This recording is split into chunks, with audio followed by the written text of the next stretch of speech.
కొందరు ఆడవాళ్ళని చూస్తే చాలా మనకే సిగ్గైతుందనమాట. వాళ్ళకి ఎలా ఉంటుందేమో కానీ మనకైతే సిగ్గు అనిపిస్తుంది అనమాట. వాళ్ళు నిజంగా అంటే వాళ్ళు అన్నీ విడిచిపెట్టి బతుకుతారేమో అనిపిస్తుంది. అందులో పోతుల సునీత ఒక్కరనే చెప్పుకోవాలి. ఎందుకంటే ఇప్పుడు మనం చూస్తున్నాము ఏపీలో రాష్ట్రంలో ఎలా ఉందో, ఎంతోమంది మహిళలపైన అత్యాచారాలు జరుగుతూ చిన్న పిల్లల మీద కూడా అత్యాచారాలు జరుగుతూ వాళ్ళు చనిపోవడం కూడా చూస్తున్నాము. ఎంతమంది ఇప్పటికే 7-8 మంది అమ్మాయిలు చనిపోవడం కూడా జరిగింది. దగ్గరగా 100 మంది పైన 120 130 మంది మహిళల పైన ఈ పాటికే ఎన్ని అత్యాచారాలు జరిగినాయో చూసినాము మనము. అయినా కూడా ఇవన్నీ కనిపించలేదన్నమాట పోతుల సునీతకి. అంతేకాకుండా ఇప్పుడు చూస్తూనే ఉన్నాము 10 రోజుల నుంచి ఎంత వైఎస్ఆర్సీపీ సోషల్ మీడియా సభ్యులపైన ఎంత కుట్ర అంటే ఒక యజ్ఞం లెక్కన సోషల్ మీడియా మీద పడి అందరినీ అరెస్ట్ చేస్తున్నారు, అందరినీ చూస్తున్నాము. ఇప్పుడు ఈ అరెస్ట్ల పర్వంలో మండలిలో పెద్ద చర్చ జరిగింది. ఈ చర్చ జరుగుతూ ఉండగా వైఎస్ఆర్సీపీ సోషల్ మీడియా వాళ్ళని అక్రమంగా అరెస్ట్ చేస్తున్నారంటూ వైఎస్ఆర్సీపీ ఎమ్మెల్సీలందరూ అక్కడ నిరసన వ్యక్తం చేస్తూ ఉంటే పోతుల సునీత మాత్రం ఒక ఆడదై ఉండి సిగ్గుగా ఉందని నిజంగా చెప్తున్నాను. ఇలాంటి పనికిమాల ముండలందరికీ, ఇలాంటి పనికిమాలందరికీ కూడా మా జగన్మోహన్ రెడ్డి గారు ఎందుకు ఈ మాట చెప్పాల్సి వస్తుందంటే, ఇలాంటి వాళ్ళందరికీ మా జగన్మోహన్ రెడ్డి గారు ఎమ్మెల్సీ పదవులు ఇచ్చారంటేనే ఆశ్చర్యం అవుతుంది.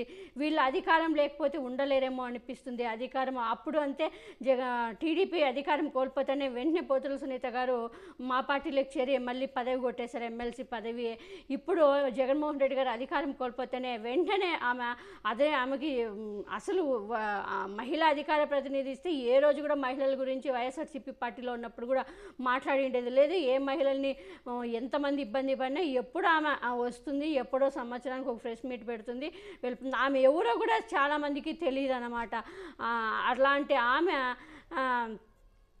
ఎమ్మెల్సీ పదవి ఇచ్చి, జగన్మోహన్ రెడ్డి గారు ఎమ్మెల్సీ పదవి ఇచ్చి ఎంతో మర్యాదగా చూసుకుంటే, ఆమె పదవి కోల్పోయిన వెంటనే జగన్మోహన్ రెడ్డికి అండగా ఉండాల్సింది పోయి పదవి అధికారం పోతేనే వెంటనే రాజీనామా చేసి మరి ఎందుకు అంత ఆతృత పడుతుందో తెలియదు. కానీ ఇప్పుడు అంత పెద్ద ఇష్యూ జరుగుతూ ఉంటే, మండలిలో చర్చ జరుగుతూ ఉంటే ఈమెమో ఒక ప్లకార్డు పెట్టుకొని నా రాజీనామా ఆమోదించండి అంటుంది. ఇప్పుడు ఈమె రాజీనామా అంటూ మండలిలో చైర్మన్ దగ్గర ప్లకార్డు ప్రదర్శించినాడు. ఇప్పుడు ఈమె రాజీనామా ఆమోదిస్తే ఏంటి, ఆమోదించకపోతే ఏంటి, వచ్చే లాభం ఏంటి, నష్టం ఏంటంటే ఈమె రాజీనామా ఒకవేళ మండలి చైర్మన్ ఆమోదిస్తే టీడీపీ వాళ్ళకి ఇది అనుకూలం అయిపోతుంది, ఇంకొకరికి వాళ్ళ ఎమ్మెల్సీ పదవి ఇచ్చుకుంటారు. అప్పుడు ఈమె ఇంట్లో కూర్చోవలసిందే కదా, మండలిలో కూడా ఉండదు కదా. మరి అప్పుడు మాట్లాడుకుందేమో, రాజీనామా ఆమోదిస్తే మరి టీడీపీలోకి చేరి మళ్ళీ వాళ్ళు ఈమెకి ఇస్తారని గ్యారెంటీ ఏముంది, మళ్ళీ ఈమెకి ఎమ్మెల్సీ అనేది కూడా ఈమె తెలుసుకోలేకపోతూ ఉంది. మరి ఎందుకు ఈమె ఇంత ఆతృత పడుతుందంటే, ఈమె ఎప్పుడెప్పుడు రాజీనామా ఆమోదించుకుంటామా అని చూస్తున్నారు. ఎంత చూడండి, ఇది చూస్తే సిగ్గు అనిపిస్తూ ఉంది. చూడండి ఈ ఫోటో, చైర్మన్ దగ్గరికి వెళ్ళి నా రాజీనామా ఆమోదించండి అంటూ ఎలా ప్రదర్శిస్తుందో అక్కడ. అంటే అందుకని ఇక్కడ మండలిలో చాలామంది డిస్కషన్, ఎమ్మెల్సీలంతా ఏంటి ఈమెకి ఇప్పుడు ఈమె ఒకవేళ రాజీనామా ఆమోదిస్తే అది టీడీపీకే కదా లాభము, ఈమెకి ఏంటి లాభము, టీడీపీకి లాభం కదా, మరి టీడీపీతో ఏం ఒప్పందాలు చేసుకుందో అంటూ కూడా ఈమె మాజీ ఎందుకంత ఆతృత పడుతూ ఉంది అంటూ కూడా చాలామంది మాట్లాడుకోవడం చర్చనీయమైనట్టు తెలుస్తూ ఉంది.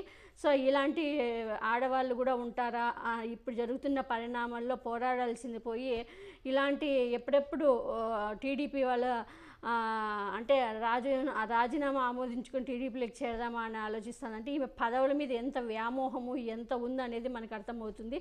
కొంచెం కూడా వీళ్ళకి మానవత్వం లేదేమో అనిపిస్తుంది. మానవత్వం కానీ సిగ్గు శరము ఏమీ ఉండదా అని కొంచెం కూడా అనిపిస్తుంది.